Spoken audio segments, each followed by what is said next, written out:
اور کھجور کا. ٹھیک ہے, لیکن ہم بچپن سے سن رہے ہیں, جب بھی فطرے کی باری آتی ہے ہم پہلے 50 روپے تھا وہ دے دیا, 100 دے دیا, 200 دے دیا, 300 دے دیا. ہمیں یہ پوری حدیث یا تو ہم نے پڑھی نہیں تھی یا ہمارے ذہن میں نہیں تھی, مگر حدیث پاک میں 4 قسم کا فطرہ بیان ہوا ہے. غریب آدمی گندم کا فطرہ دے دے کوئی بات نہیں, مگر جو روزانہ بہترین افطاری کر رہا ہے, بہترین کھانے کھا رہا ہے, سچ بتاؤ اس کو کون سا فطرہ دینا چاہیے؟ میری افطاری روز اجوا کھجور سے ہے اور عید والے دن میں گندم کا فطرہ دے آتا ہوں. ہمیشہ یاد رکھے اچھا خرچ کرے نا. اس بار فطرہ جس کو اللہ نے جیسا نوازا ہے, غریب آدمی کے لیے بات نہیں کر رہا, جس کو نوازا ہے رب نے. کیا ہم کبھی ایسا کرتے ہیں کہ عید کی شاپنگ کے لیے جائیں دکاندار سے کہیں کہ یار جو کپڑا سب سے سستا ہے وہ نکال دو, سب سے سستے جوتے نکال دو, میں نے عید پڑھنی ہے. بہترین چاہیے, اپنے لیے بہترین لینا ہے, اللہ کی راہ میں لوئسٹ والا فطرہ دینا ہے. خود غور کریں, خرچ کیجئے گا, دل سے کریں, اللہ اور نوازے گا. اور یہ تو وقت ہے لوگوں کو بانٹنے کا, یہ وقت ہے مسلمان بھائیوں کا ہاتھ پکڑنے کا, غریبوں کی مدد کرنے کا. کسی کی افطاری اچھی کر دیں, کسی کی سحری اچھی کر دیں, کسی کو لباس دے کر اس کی عید اچھی کر دیں. نہ جانے کس کی دعا کے صدقے آپ کا بیڑا پار ہو جائے گا. تو اے میرے پیارے اسلامی بھائیوں, جو میں نے مولا علی شیر خدا کرم اللہ تعالی وجہ الکریم اور ان کے خاندان کا واقعہ سنایا, اس میں میسج یہ تھا کہ سخاوت اس کو کہتے ہیں.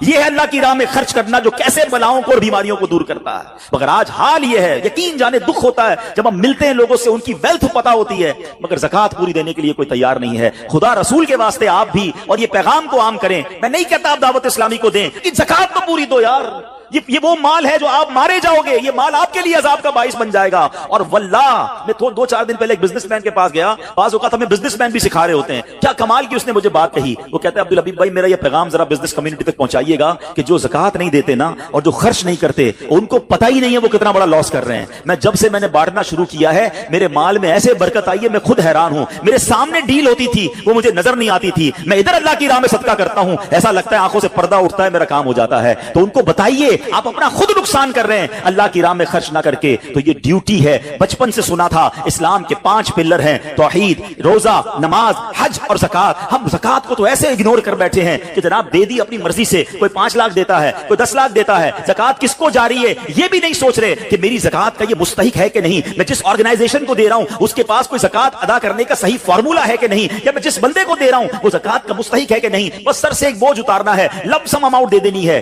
یہ نہیں چلے گا. خدا را یاد رکھیے, زکات پوری کیلکولیٹ کرنا بھی آپ کی ذمہ داری ہے اور صحیح مستحق تک پہنچانا بھی آپ کی ذمہ داری ہے. اور آپ بلیو کریں, جس دن آپ نے یہ کام کر لیا آپ ملٹیپلیکیشن دیکھیں گے, آپ اپنے غم اور اپنی پریشانیاں دور ہوتے ہوئے دیکھیں گے. میں رب کریم سے دعا کرتا ہوں اللہ ہمیں دل کھول کر اپنی راہ میں خرچ کرنے کی توفیق عطا فرمائے. اور پھر سب سے پہلا حق آپ کی زکات کا وہ حق ہے آپ کے اپنے غریب رشتہ داروں کا. اپنے غریب رشتہ داروں کو آپ دیجئے زکات, کیونکہ جو اپنے رشتہ داروں کو زکات دیتا ہے, صدقہ کرتا ہے, اس کو ڈبل ثواب ملتا ہے. ایک صدقہ دینے کا, ایک صلہ رحمی کرنے کا. اور پھر آپ کے غریب رشتہ داروں سے بات زکات بچ جائے تو پھر میری گزارش ہے کہ دعوت اسلام کتنے بڑے پیمانے پر دنیا میں کام کر رہی ہے, تو اپنی زکات کا اپنا حصہ جو ہے اس میں ضرور عطا فرمائیں. اللہ کریم ہم سب کا جمع ہونا اپنی بارگاہ میں قبول فرمائے. آمین بجاہ النبی الامین صلی اللہ تعالی علیہ وسلم.